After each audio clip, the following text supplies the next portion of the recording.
Well, we're probably going to finish up the feast and the festivals that we've been talking about in Leviticus. We've talked about the offerings, the 5 different types of offerings. We've talked about Passover. We've talked about the Day of Atonement. There were 3 main feasts or festivals that adult Jewish males had to attend in Jerusalem. We talked about Passover. That's one of them. And we're going to talk about the other 2 tonight. And especially this first one we're going to talk about has a great deal to do with the church in the first century. So the second of these 3 great feast days that the males had to attend was called Pentecost. And of course the Penta comes from the Greek meaning 50, because it was 50 days after Passover. 50 days. First of all, let's go back to Leviticus 23.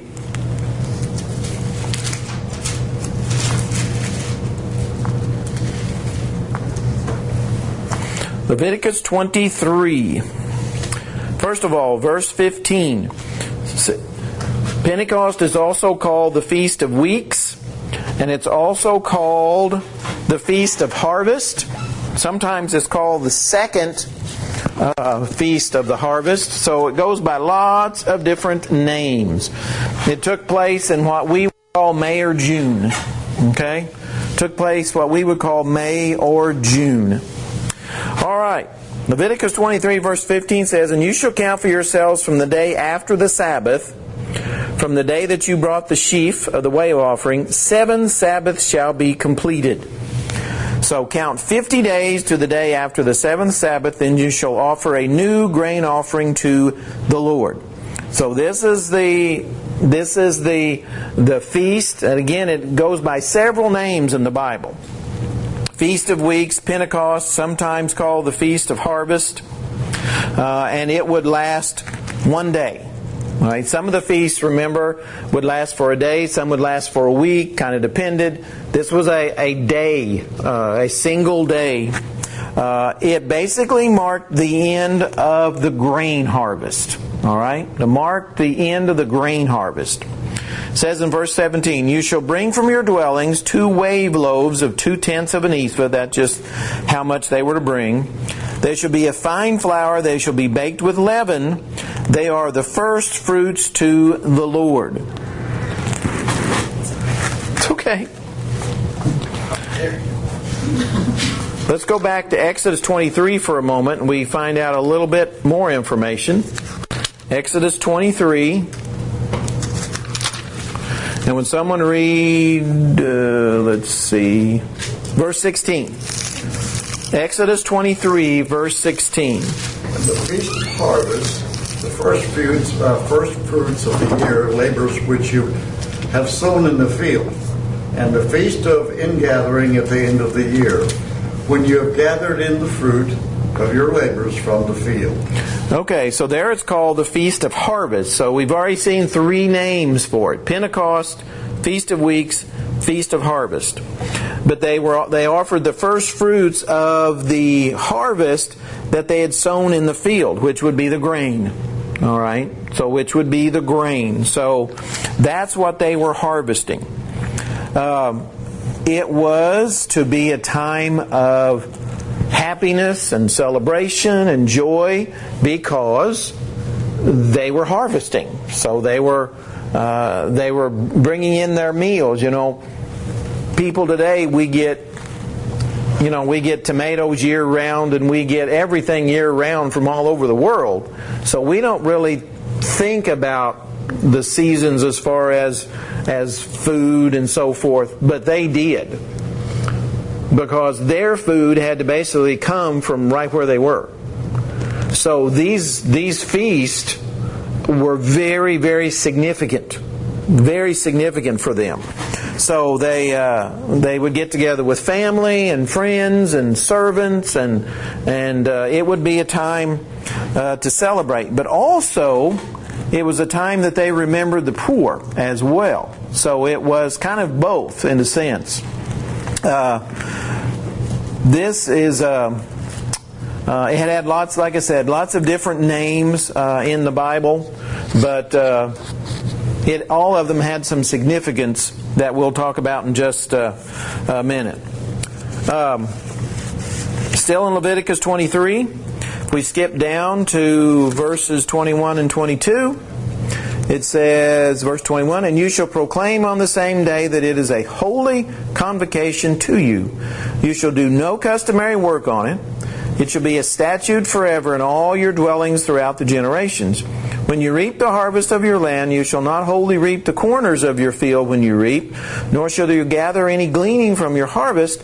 You shall leave them for the poor and for the stranger. I am the Lord your God." So when they would had a typical field, when they would go around, whatever was that they basically couldn't get in the corners of the field, they were to leave. They weren't to go back and get it. I mean, so this was, he says, for the poor. And then the poor were allowed to go into the fields and then go into the corners and so forth and harvest whatever was left. So this particular feast, it was a time to celebrate because they were having a harvest, but it was also a time for them to remember the poor and some of the things that the poor were going through. Now, of course, in the New Testament, there's a great deal that happens on Pentecost. So let's turn to the book of Acts.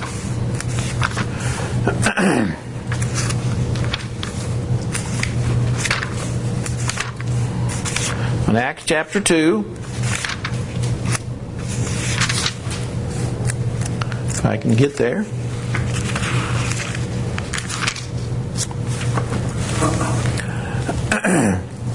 Someone read verse 1 of Acts chapter 2. When the day of Pentecost had fully come, they were all with one accord. All right. When the day of Pentecost, of course, this is going to be a monumental day. The 12 apostles, remember, they were in this upper room. They had chosen, well, the 12th one had been chosen. And so now there were 12. And back in chapter 1, at the end of the chapter, it says, "And they cast their lots, and the lot fell on Matthias, and he was numbered with the 11 apostles."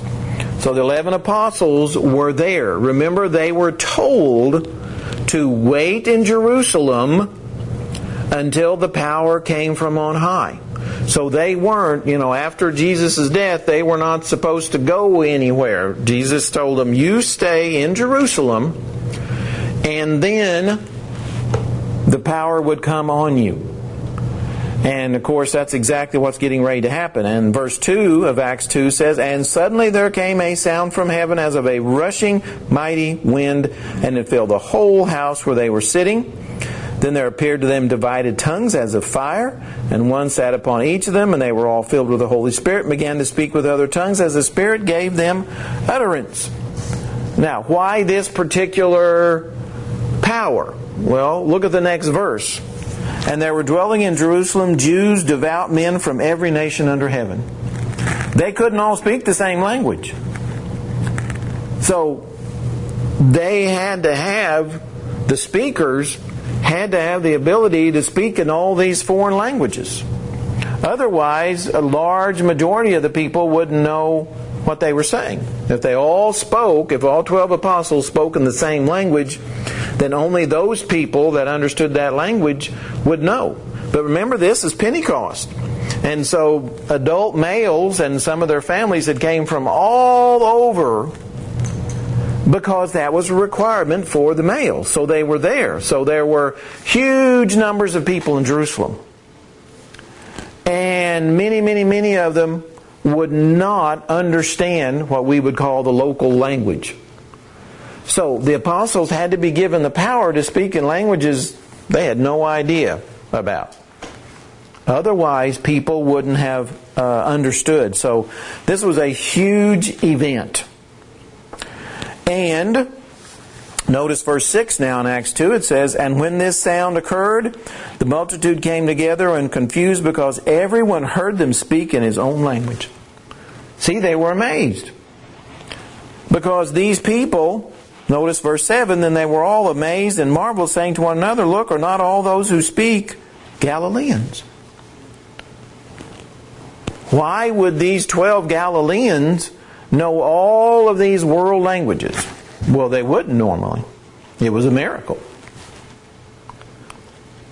And how is it that we hear each in our own language in which we were born? And then, of course, they list all the different places they had came from. Mesopotamia and Egypt and Libya and Rome and so forth. So, lots of different languages. So these apostles had to speak in all these languages so they could hear. So the people marveled. Well, they marveled because it was a miracle. Normally people have to study languages, usually for quite a while, before they're able to speak fluently. Well, not the apostles. This was a miracle just like that.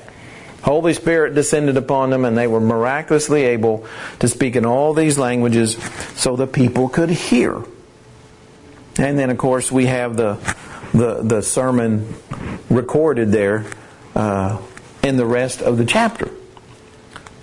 And all the people were able to hear the sermon. And after, of course, the sermon, it says in Acts chapter 2, verse 37, "Now when they heard this," in other words, all the people that were listening, "they were cut to the heart and said to Peter and the rest of the apostles, Men and brethren, what shall we do?" So many of the people, after they heard these sermons in their own language, wanted to know, what shall we do? And of course, when you look at the sermon, the question is, what shall we do to be saved? Because Peter and the other apostles had pointed out that they were guilty of crucifying the Son of God. So this Pentecost was the beginning of the Lord's church. And it says, still in Acts chapter 2, verse 46, "So continuing daily with one accord in the temple and breaking bread from house to house, they ate their food with gladness and simplicity of the heart, praising God and having favor with all the people. And the Lord added to the church daily those who were being saved." Added those, that assembly, that group, came to be called the church, the house of God. And it all started on Pentecost. All started on Pentecost. Now, one of the things is that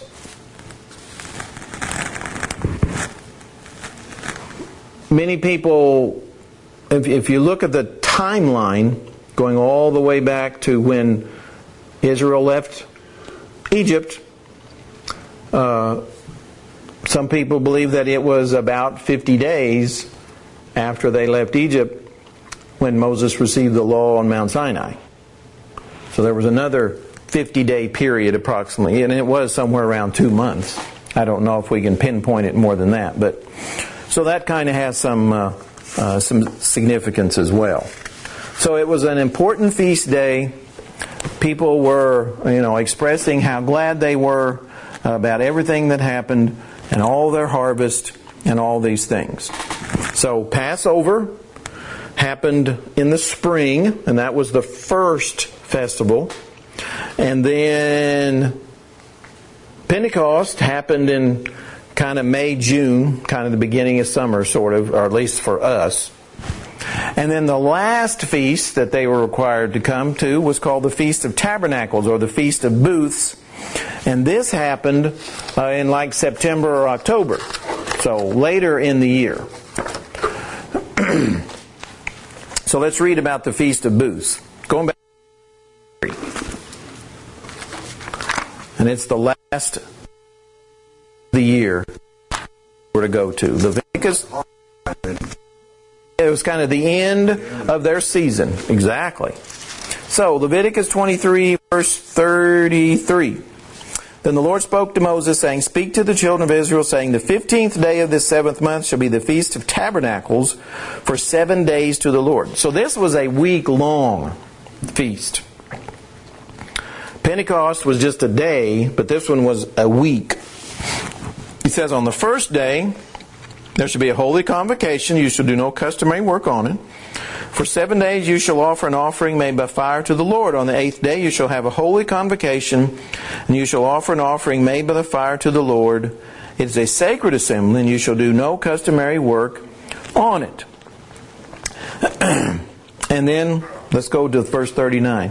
Also on the 15th day of the 7th month, when you've gathered in the fruit of the land, you shall keep the feast of the Lord for 7 days. On the first day there shall be a Sabbath rest, on the 8th day a Sabbath rest. And you shall take for yourselves on the first day the fruit of beautiful trees, branches of palm trees, the boughs of leafy trees, and willows of the brook. And you shall rejoice before the Lord your God for 7 days. Then verse 42, You shall dwell in booths for 7 days. All who are native Israelites shall dwell in booths, that your generations may know that I made the children of Israel dwell in booths when I brought them out of the land of Egypt. I am the Lord your God. This was probably the most joyful, probably the happiest time of the year for them. All the harvest was done. All the crops were in. They had seen how God had blessed them with all the grain and so forth. And they were to rejoice for 7 days. 7 days. So it kind of marked the end of their farming year, we might call it. The grain, the vine, the fruit, all of that was harvested. And it was to remind them also, and this is why they had to dwell in booths, and Jewish people still today, during the Feast of Tabernacles, they will build little booths, tabernacles, put them in their houses, put them on the front yard, put them on the roof. Now, so it's very common in Jewish areas, Jewish countries, to see this for that week. They still do that. They don't live in them, but I don't know of any of them that actually live in them, but they build them, certain sizes and put them certain places. And he says it's to remind them, he says, that God had them dwell in booths when He brought them out of Israel. So they dwelt in these. They would put leaves from willow trees and palm trees and I don't remember all the others, but there were different ones they were to, they would put on. They would build these little booths, and that's what they were. Throwing up four poles. Yeah. Something to make a roof, and then putting these over the roof. To make a roof. So very, very rough, very wilderness. Just anything to make a shelter. Yeah, just a shelter. That's a very basic shelter, a very, very basic shelter. So they would dwell in them for those 7 days, and it was, to remind them that God had them live in this as temporary shelters. Remember the tabernacle in the Old Testament that we talked about was temporary. Was something they put up, they had for a period of time, then took it down, moved it, put it back up, over and over and over again. Well, these were like small tabernacles, but they were just very simple little shelters to live with. See on the Weather Channel, it shows people how to survive in the wilderness, and he shows them how to build these little shelters out of the rough. Oh, okay. Shows them how to cut a branch or something, stand the branch up, and then use the branches from the trees to exactly. the roof, or whatever. Yep, that's a perfect example. Perfect example of what they were to do, and it was to remind them. And again, this was something they were to do. Now, there was a couple of ceremonies that used tools.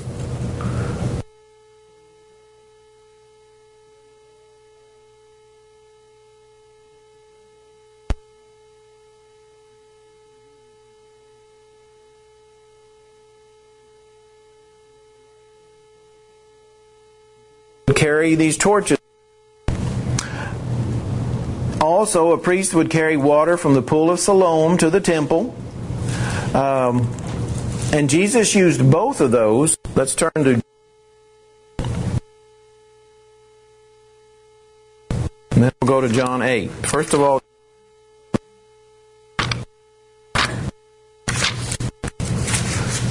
let's see if we got the right verses. Yes. If someone would read verses 37 and 38.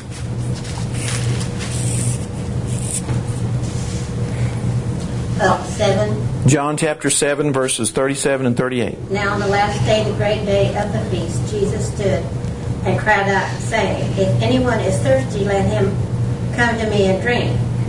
He who believes in me, as the Scripture said, from his innermost being will flow rivers of living water.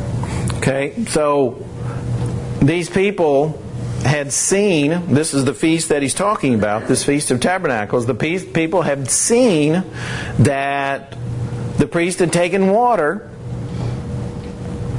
from the pool of Siloam to the temple. And so Jesus says, if anyone thirsts, let him come to me and drink. So, see, he was using that symbol, that action, taking the water from the pool to the temple. People's minds were on that water, and so he says, if anyone really thirsts, let him come to me and drink. And then if we go to John chapter... Would someone read verse 12 now? Jesus spoke to them again, saying, I am the light of the world. He who follows me shall not walk in darkness, but have the light of life. Okay? When Jesus is saying this, those torches would still be burning. Those torches that they had lit. And so the people would see the torches, and so what does he do? He says, I'm the light of the world. I'm the light of the world. He who follows me shall not walk in darkness. So here's Jesus during this Feast of Tabernacles, this Feast of Booths, using these two things that people saw, experienced, and were still, they could see the torches burning. They had seen the water being taken from the pool to the temple. And so Jesus says, I'm the light of the world. He says, if you're thirsty, come to me and drink.